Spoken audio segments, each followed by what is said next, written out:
as Brendan and Edwina said, we're just going to focus on the Aboriginal imprisonment target. So we do have 3 targets in justice. The adult incarceration target is hugely challenging. Youth detention is looking quite promising. Domestic violence target has a whole is a whole other problem that's also going to be very difficult to achieve.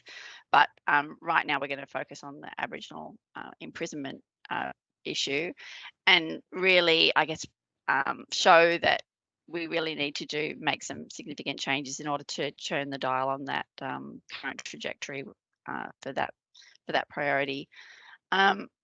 Okay, so just to set the scene, I'm just going to show you what's been happening in terms of Aboriginal imprisonment. This is the rate of Aboriginal imprisonment over the last 15 years. So you can see, actually, for the first part of this series, we had a small increase, and then actually the imprisonment rate came back to around 2012, and then it's just continued to increase since then. So we've actually had a 39% increase over this 15-year period. This is a little COVID drop, so it's a temporary abatement, but generally that pattern is increasing. How does that compare with the non-Aboriginal imprisonment rate? Over that same time period, we saw a 15% increase in non-Aboriginal people in prison. So also increased, but obviously that Aboriginal imprisonment far outstrips the increase that we saw for non-Aboriginal people. And at the present, we've got a situation where 12 times as many Aboriginal people are in prison than non-Aboriginal people. So obviously, shocking result there.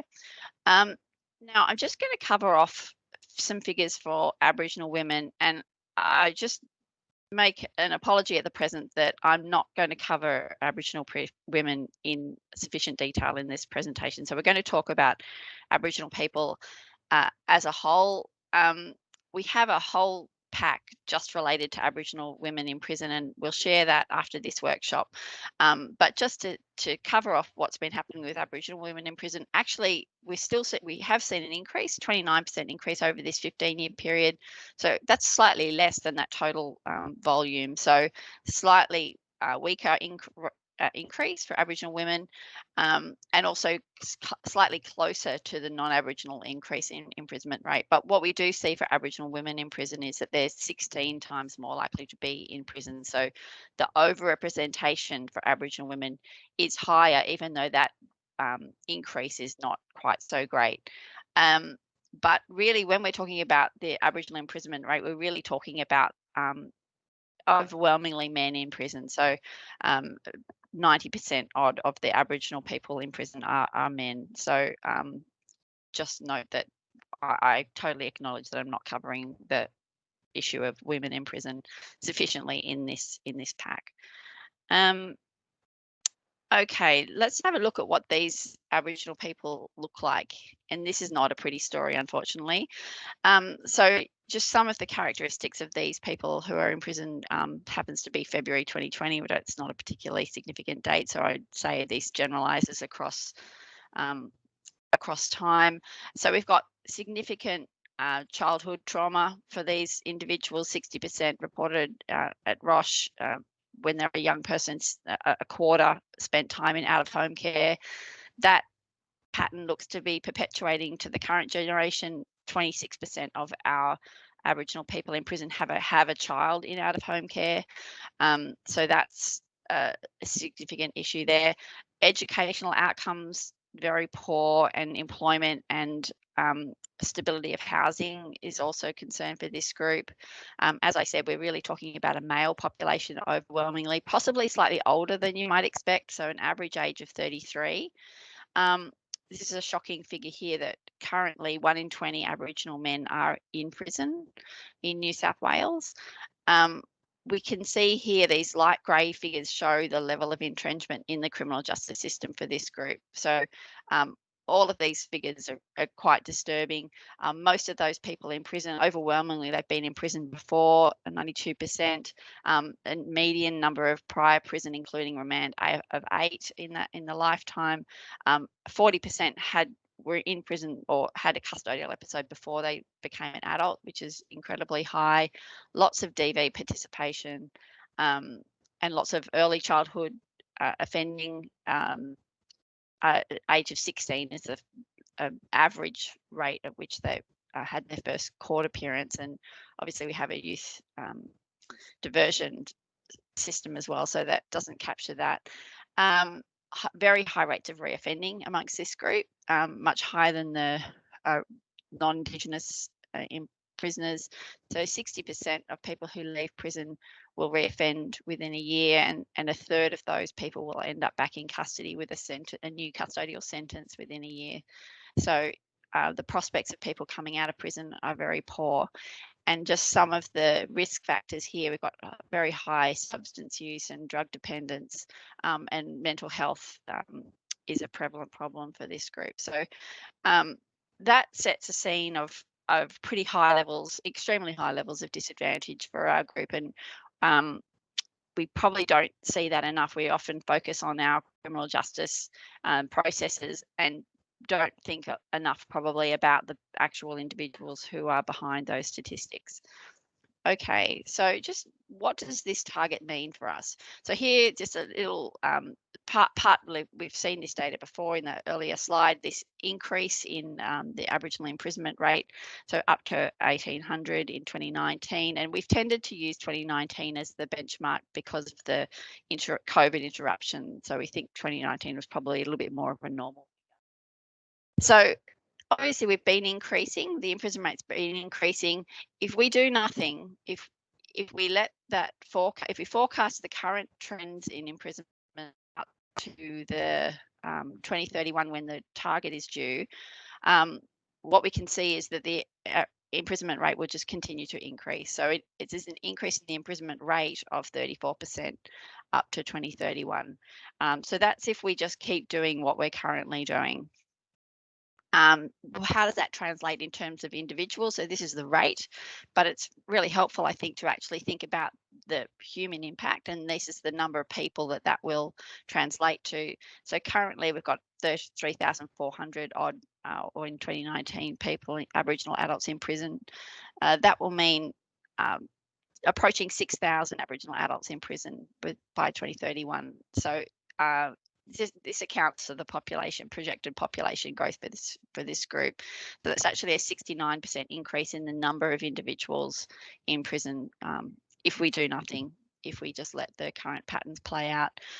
So what if we were able to hold the current rate? So that would still require intervention, and it would be difficult, but if we were able to hold the current rate, we could at 1,800 odd per 100,000. So we're still getting this increase in the number of Aboriginal people in prison. So this is in line with population growth, up 26%. But really, what we're being asked to do for close the gap is change the rate of imprisonment. So reduce that rate of imprisonment by 15%. How does that translate into actual numbers? Well, given the projected population increase, we can actually tolerate a small increase in the number of Aboriginal people in prison, but it's only modest. And this is it. Underpinning this figure is this projected increase in population. So really the challenge before us is significant and really does invite a new way of working, because if we just continue to do what we're already doing, the outcomes are very poor for this group. Okay, so in terms of understanding what's driving or why Aboriginal people are in prison and why that prison population is increasing, got 5 kind of themes we're going to cover off. These slides give an indication about where we land with all of these areas, and I'm just going to jump in rather than continually summarize. But first, we're going to look at this increase in the prison population and just try to unpack that a little bit. So we've seen this a few times now. This is the number of Aboriginal people in prison. We've looked at rates in some of those earlier slides. This is actually the number, and this shows the rise from 2010 up to 2020. And this is a 61% increase in the number of Aboriginal people in prison. And I'm just going to overlay that with some of our justice reforms that have occurred over that time.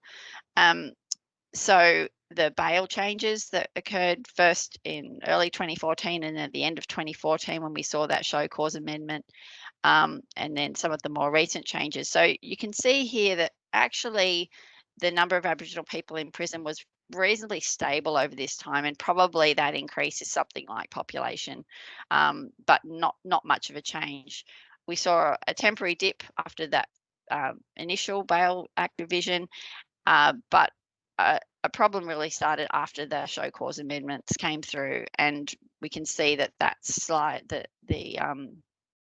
the size of the increase really starts, the slope of that increase really starts to accelerate once the show cause amendments came in. And Boxar's certainly done work looking at confirming that show cause amendments definitely made bail more restrictive, and it had an exaggerated impact for Aboriginal people. So on top of the overall increase in the remand rate, Aboriginal people experienced a 1 percentage point additional difficulty in accessing remand after those show cause amendments. So that was a significant problem. So cut to 2018, we had the sentencing reforms trying to get people out of prison into community service orders. This actually did have a benefit, reasonably temporary benefit, and then we just started to continue to increase the prison population from there. So we consider it was kind of like a rebaselining. So there was a one-off level shift in the number of people in prison, and then things have continued to accelerate from there. So what's really made a difference in terms of the prison population is the COVID restrictions and the pandemic response. Obviously, that's quite a unique circumstances there. So our prison population is comprised of sentenced people and remand people. The picture when you segment the population out into these two groups is consistent with this bail interventions that I mentioned. You can see here both of these populations, the sentenced population and the remand population, have both increased, but the increase is much faster for our remand population. So that's up 140% over this 10-year period. And the number of additional people in remand is higher than the number of additional people in sentenced custody, which only increased by 30%, which is still a huge amount. And you can just see here that the proportion of the growth is dominated by remand. Well, it's slightly more than half is remand, and some of it is sentence. So that's something to keep in mind when we come back to how to address the rising prison population, the contributing factor of remand. And we can see now we're in a situation where around about a third of Aboriginal people in custody are on remand, whereas that was only about a quarter back 10 years ago. So that remand increase is really having large effects for Aboriginal people in prison. So now I'm going to look at the nature of the offences that Aboriginal people are in prison for, and just unpack that a little bit. So this shows the remand population, and I'll go on to talk about the sentenced prisoner population. So as I said, about a third of the prison population of Aboriginal people are on remand. This shows the offences that they're on remand for. And you can see that some of these large volume categories dominating there. I'm just going to add pull out the violent offences from this slide. So you can see here those dark blue offences are our violent offences. And really, this is a huge contributing factor to Aboriginal people in prison. It's actually more than half the Aboriginal people on remand are there for assault or sexual assault. Intimidation, stalking is a rapidly growing contributor to Aboriginal people in prison. So 6% in the most recent data, or this is 2019 data. And this slide here shows which offences are increasing. So this is what we call the stock, and this is the change in the prison, in the composition of people in prison. So you can see here that assault really is rapidly increasing. So we've got a huge 67% increase, 170 additional Aboriginal people in prison for assault in 2019 compared to 2017. So this is remand, sorry. And just pulling out also this stalking intimidation group. So that's really come from nowhere. So previously, we've now got 72 people on remand for that offence, up 50 people over that 5-year period. So really rapidly growing. Sexual assault has its own particular characteristics. very high rates of imprisonment for that offence and long time served for people who are guilty of that offence. So plays out a little bit differently, but certainly a big contributing factor to the prison population. So takeaway here is we can't avoid the contribution of violence in Aboriginal imprisonment, and a large proportion of that is domestic violence.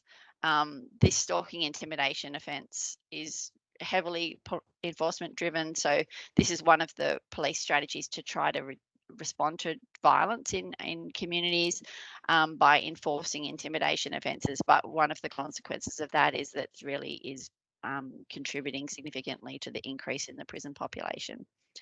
I'll just move to our sentenced prisoner population.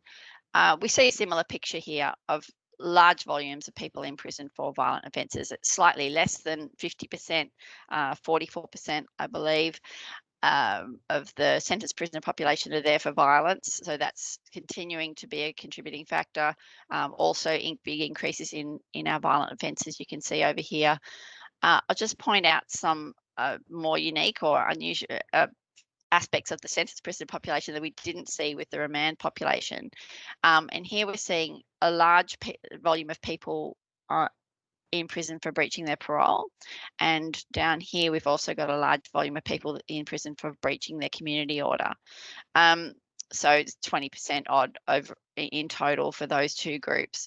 So that's probably also something to think about when we're talking about how to respond to Aboriginal people, reduce Aboriginal people in prison, how to reduce the volume of breaches. Certainly has potential to have an impact there.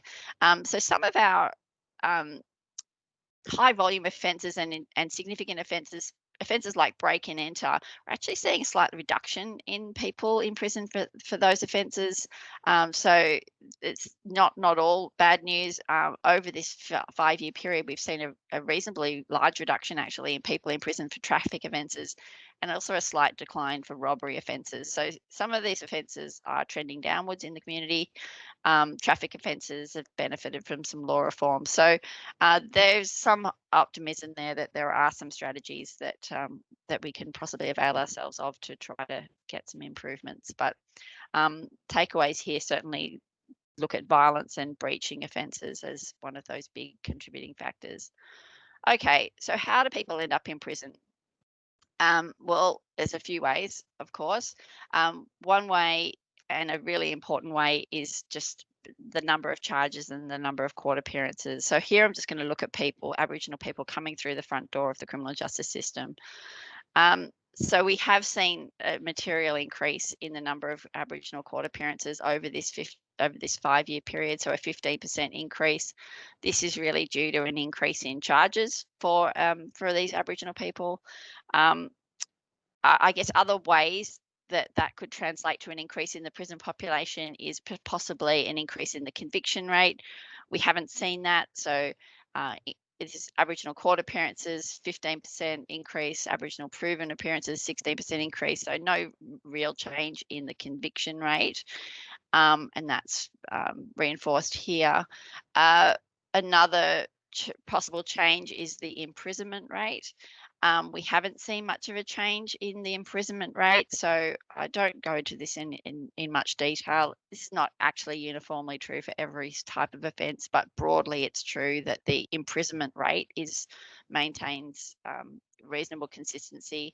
So what this tells us is that one of the big drivers of the increase in the prison population is more Aboriginal people coming through the front door of the criminal justice system. So there's some elements that are being driven by the criminal justice response within the system, but really people coming in the front gate is a huge contributing factor. So I guess what that leads me to think of is offending reduction. Those offences that we spoke of earlier that were increasing in the prison population, just pulling those out here just to confirm that those offences really are increasing also in terms of the number of people turning up in court for those offences. So we've got big increases in breaching of sentencing orders coming up in court, as I've highlighted, intimidation, stalking really jumping up quite dramatically, a 40% increase in charges there, big increases in assault charges also, and some of those other offences there. So just reinforcing that we're seeing more charges for a lot of significant offences. I'm just going to take you back, but this is a little bit out of kilter with the rest of the pack, but just going to encourage you to just have an elevated view of the court system for a moment when we're thinking about Aboriginal people. So we're focusing a lot on Aboriginal people in prison, as we should, but actually 80% of Aboriginal people in court appearances don't result in prison. And this chart here just shows the nature of offences that Aboriginal people turn up in court for generally. So the most common offence is far and away traffic offences, followed by theft, drug offences, and so on. And what's important here is how these offences translate into the sentenced prisoner population. So these grey bars show the imprisonment rate for these offences. So you can see here that a lot of traffic offences doesn't necessarily hit the prison population because actually the imprisonment rate for those offences is very low. We can see some of our violent offences have reasonably high, so higher than average rates of imprisonment. So that means that changes in those offences would have an impact on the prison population, certainly. Theft also has slightly higher than average rates of imprisonment. And then we have these offences here who are just kind of off the charts in terms of their impact on the prison population. So sexual assault, robbery, and break-ins. So if we see changes in these offences, will really hit the prison population. And some of the changes in some of these lesser offences, like drug offences, doesn't have so much impact. So we actually have seen a large increase in Aboriginal people coming to court for drug offences, but generally that's possession, and generally those don't result in any custodial time. So I think when we're thinking about what are our levers, not all offences have that direct impact on the prison population, although some of these other offences like traffic and drug possession do contribute to that criminal history, which we know is a risk factor in terms of receiving imprisonment. So there's a lot to think about there. Okay, so what happens after people enter the criminal justice system? The criminal justice system response, and how does that playing into the number of people in prison? So here we're just going to look at bail. What's been happening with bail. So I hope I've convinced you that there are more Aboriginal people coming into prison. So that would necessarily translate to more people in remand. Even if the proportions of people being remanded was the same, we'd be seeing more people in remand just as a result of more people coming into the system. But actually what we're seeing is that of those people who are coming into prison, coming into the criminal justice system, more of those people are being remanded. And this shows the number of Aboriginal people who are both remanded initially by the police, and the courts confirm that police decision to remand. So that's increased 40%. And you'll recall that I said that the court appearances were increasing 15%. So this increase is much greater than the increase in entries. This orange segment is the proportion of people who are bail refused by police and then granted bail by the court. So these people will spend a short period of time on remand, possibly only overnight, actually.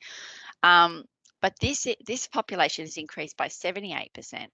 And I guess you can infer from here that it seems like the police bail decision is the police likelihood of refusing bail is increasing at a much greater pace than the court decision.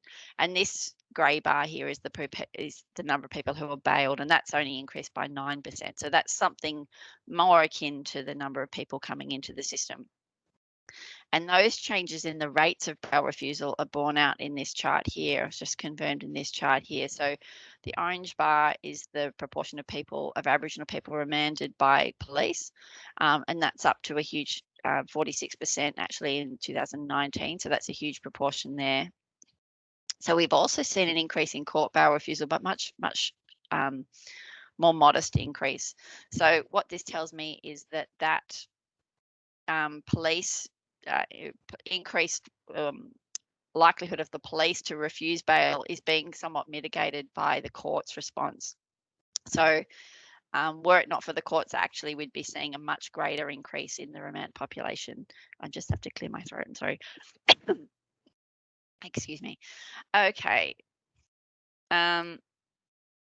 So another way that Aboriginal people and all offenders really can come into the prison system.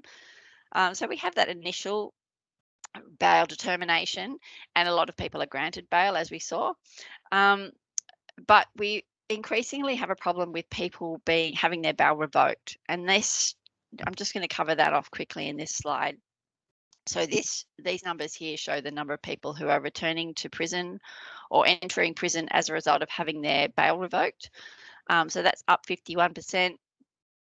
And we've segmented that into people committing a technical bail breach and people committing a new offence. So both of those are increasing. They're slightly more people, slightly more technical breaches than new offence breaches, but both of those are increasing. Just to kind of get a little bit, flesh that out a little bit more, just showing the number of bail revocations on this chart here. This orange bar actually, though, shows the total number of bail breaches coming to court. So actually, the number of bail breaches brought to court is increasing at a much faster rate than the number of bail revocations. So we've had a 100% increase in bail breaches coming to court, but actually only a 50% increase in bail revocations.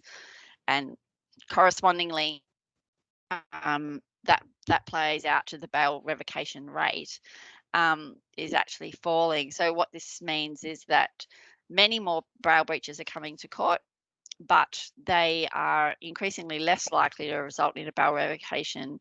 But because there are so many more, we're still seeing this general increase in people returning to remand for having breached their bail.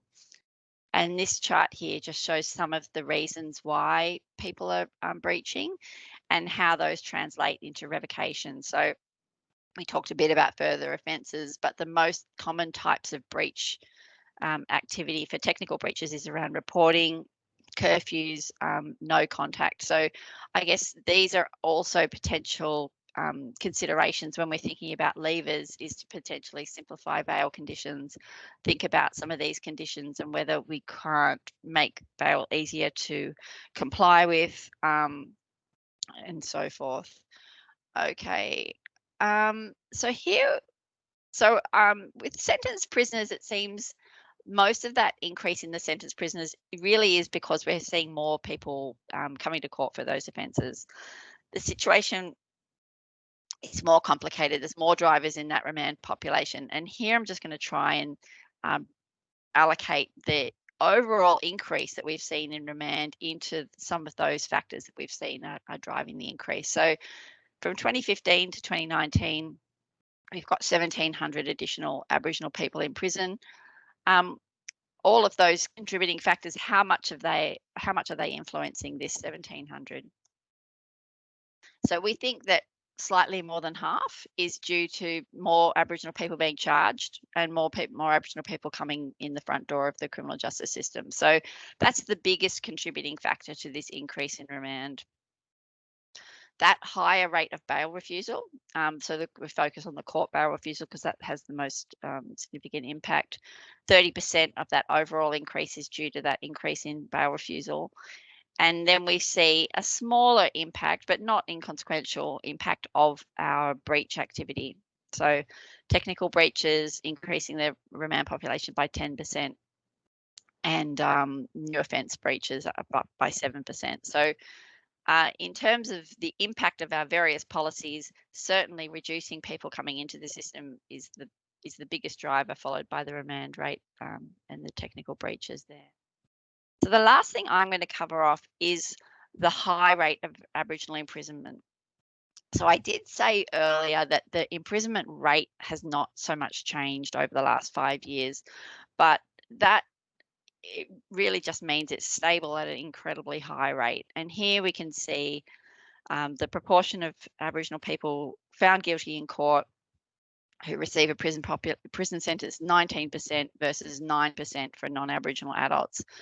So why is this?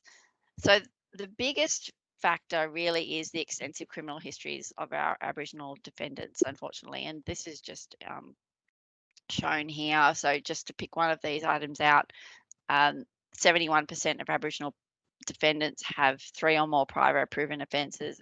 It's nearly double the equivalent proportion for non-Aboriginal people. So huge criminal histories for this group, and that is all the evidence shows that translates into poorer sentencing outcomes. But we're also seeing some evidence that a contributing factor is some differential decision making for Aboriginal people. So Boxer has some past work showing police more likely to bail refuse Aboriginal people and said poorer sentencing outcomes for Aboriginal people, controlling for all of those other factors, including prior criminal history. So I certainly don't want to suggest that this is the main driver, but it's potentially an element of some of that, those adverse outcomes that we're seeing for Aboriginal people. And just to cover off what happens with Aboriginal people who do leave the prison system, leave our criminal justice system, unfortunately, the outcomes for those people are much worse than non-Aboriginal people here. So this shows reoffending at the 6-month level. 46% of Aboriginal people have reoffended by that time, much higher than our non-Aboriginal partners. And you can see that for a lot of people, they're reoffending very quickly.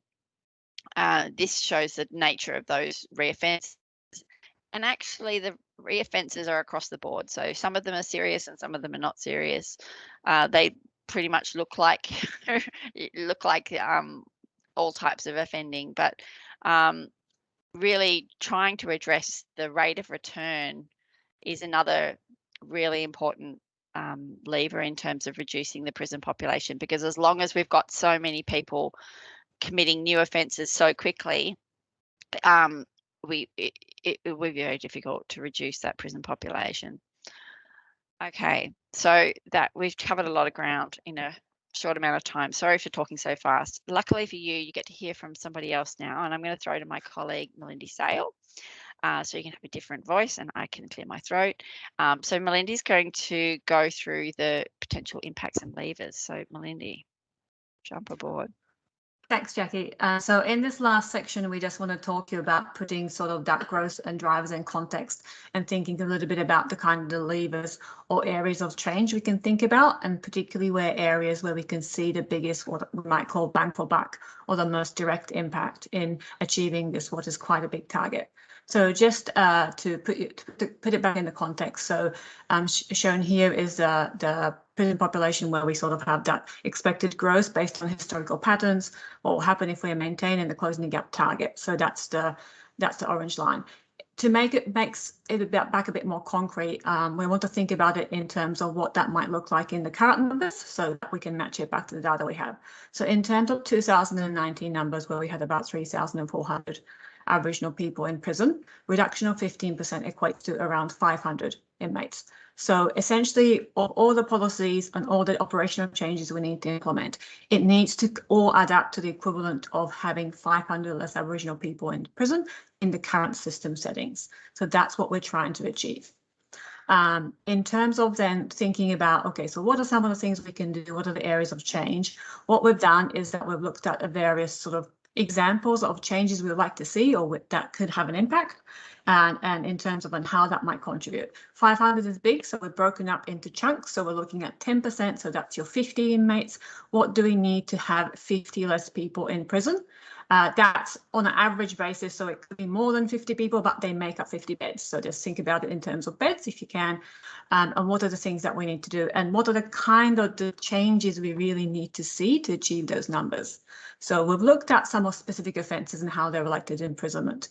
And so, for example, how you make sense of this is that to have 10% reduction into the current imprisonment rate just by reducing break and enter offences, we need to reduce it by 115 court actions per year. So that is what comes to the court with all the offences before.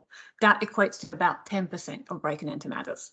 So if we wanted to achieve the target just by magically banishing break and enter, that means we need to get rid of all break and enters, all of them.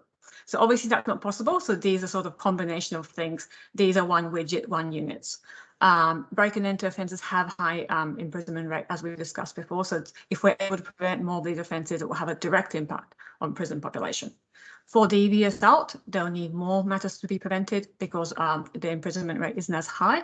So to get 50 beds, we'll need to avoid 430 DV court actions a year, which is about 16% of total DV assault matters a year. For non-DV assault, we have a high imprisonment rate. We have a little bit more less matters, so that equates to about 210. So these are, you can, like, I don't know if you can reduce all of these things, that will add up to 150. That's sort of how this math works. It's on average basis, so it's high level, but just in terms of how you might want to think. In terms of reoffending, if we're able to prevent 380 post-custody offence incidents, so that's about 16%, that equates to this 10% reduction. That might be a lot more than you think it is. It's because a lot of these reoffences are actually not that serious. So as Jackie showed before, some of them are drug possession, some of them are theft, so those won't necessarily result in imprisonment. Where these reoffending results in breaches of parole, which isn't specifically counted for this, we might get more bang for buck. So definitely there's some, we might be able to get more mileage out of this, but we need to prevent particularly serious offences is really where you want to focus on if we're able. There are also some offence types where it doesn't really have a huge amount of direct bearing on prison, as Jackie explained. So, for example, at the bottom, if we got rid of all goods and custody offences, court actions, that will save us 30 Aboriginal prison beds. So obviously it will be good for court records, it will be good for criminal records, but it doesn't have that direct lever on the target we're trying to achieve. Same with drug possessions, it's sort of your low-hanging fruit, but again, the actual direct impact on prison itself isn't huge. So even if we got rid of all of those things, decriminalised it, the impact will be around 8 beds per year at the maximum. So that's sort of where we think about in terms of offence impacts. And these are also sort of your more system response type things that I want to take you through. So first bit is bail. So bail is obviously, as Jackie mentioned, quite a big, bail remand is a big lever, it's a big area of action. If we're able to reduce the number of Aboriginal defendants court bail refused by 300 a year, that will get us the 10% reduction. That equates to about 6% of the total court bail refusals. So you see that some of these levers have a bit more direct impact, a little bit less can get you more. So that's something that's quite directly impacted. Technical bail breaches, we looked at that specifically. You'll need to avoid quite a lot of technical breaches to be able to get that same unit, so your 50 savings, and that equates to more than half of all technical breaches. So again, it's an area that you could focus on, but it might be that you don't get as much bang for buck, even if you're able to get rid of majority of technical bail breaches in terms of the direct impact. Sentencing and court processes, again, this is a bit more, so we're getting closer and closer to the actual imprisonment bit, which is why these are having more and more impact. So if we were the first one is, it's called discount, but essentially it's to do with custodial sentence lengths. If we were able to reduce the average imprisonment lengths of all Aboriginal adults by 3 or 4 days on average, that will get us 50. And that's about 1.4% of average penalty. So the reason why that seems to have such a massive impact, even though you're moving it by a little bit, is because 5,000 Aboriginal people are imprisoned each year. So because it applies to everyone, you get such a big impact. So, but it also means that you can sort of see that some of the smaller dials can actually get you really big impacts in these places where you have a direct connection to prison. Instead of reducing the sentence length, if we were able to divert 175 Aboriginal adults to intensive correction order instead of prison, that will get us again the 10% reduction we want, which is around 3.5% of all custodial sentence. That includes some of the eco breaches, so that's sort of your net benefit. So that's again some way that we can see some benefits, and we did see some benefits in the community-based sentencing reform that was introduced in 2018 in terms of a stepwise change, at least in the growth.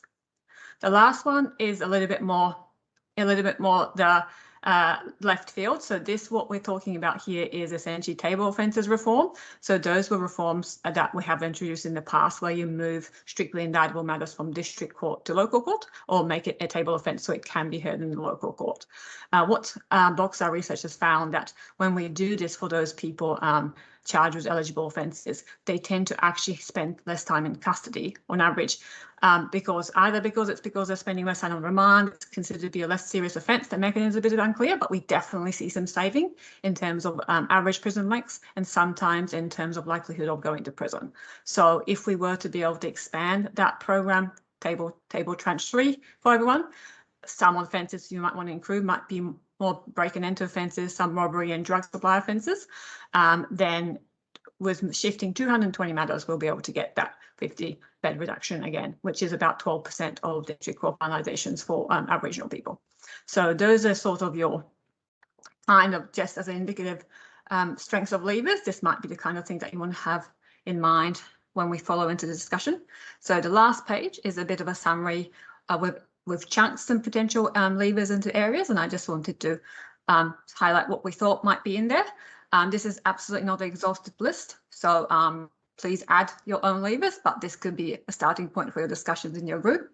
So the first, we have your entry into the justice system. So as Jackie mentioned, number of matters coming to the court and entering the justice system is one of the biggest drivers of growth. If we can reduce that, if we can manage that demand in whatever way that we might see fit, that would absolutely help. Some of these things might involve obviously reducing crime, specifically DV, strong crossover with target 13, and another closing the gap priority, reducing arrests, diverting from the justice system. So this is dealing with matter otherwise by the law where appropriate, and also better responding to risk factors that we saw that was very prevalent among the Aboriginal prison population. So drugs were massive, mental health, but there's also some other lifestyle, other things that are proven to increase risk of offending that could be potentially addressed in that sort of pre or before entry to the system level, and also for reoffenders as well. Then we have your sort of justice system response section in the sort of the more front end of the system. So redirect from remand to bail, as I said, as Jackie said, increase in remand, massive driver. Is there something we can do there about keeping people out in the community?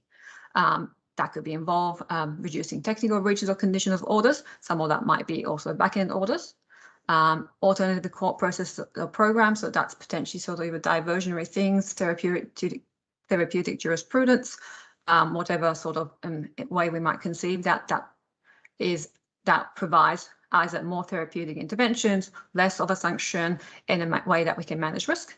And then faster court processes also seems to be quite a promising area in terms of for people who go through particularly the people for remanded. If we're able to get people finalised faster, that seems to like it will help. Then we have your sentencing. As I said before, reducing lengths of imprisonment is definitely a very direct way if there's a way for us to achieve that, either operationally, legislatively or otherwise. Reducing short prison terms. So this is where people go for prison for a very short time. Can we have them in the community instead? Is there something we can do more in that area? Improving community sentencing options. So this might be that there are more things we can do to provide judicial officer with confidence that we can safely manage people in the community, keep them out of prison. Is there any other things we can do to better address people's needs while on those orders? So that's your compliance and also meeting needs and reducing reoffending. So that's sort of all your, what can we do with the people who we already have in the system that's come through. Then we have your custody people already in prison. What can we do more for them? Reducing risk factors. This is building on some great work corrective services have been doing in terms of the reducing reoffending strategies and all the treatment program they've been expanding. Increasing likelihood of parole. So this is getting people out earlier. Again, that will help to get people's reduced average sentence. So that will help. If there's any barriers, is there any changes we can make? Better use of time on parole. So that might be, again, to think about what else we could do in that particular space to reduce reoffending, increase compliance, reducing return to prison. So that's post-release planning and pre-release planning and post-release support, is there more we can do there? And then finally, is there any redirections in terms of, I guess this could be your back-end detention or getting people out of remand into a certain other more sort of your supervised sense of bail, if there is something that could be done in there. So that's some of that was all the justice system solutions in 3 minutes by Melindy. That's quite a lot. Please spend time thinking about that in your group. This is, as I said, this is not the exhaustive list. These are some ideas we had about things that we can do. These are areas of potential focus. They're not initiatives on themselves. So it's like, how can we actually achieve this is the question that we have. And we are coming to you today as experts in the field to think about what can we do to achieve these things, to pull these levers that have the biggest direct impact on the imprisonment rate. And I will stop recording now. Very good. Thank you very much, Jackie and Melindy. Incredibly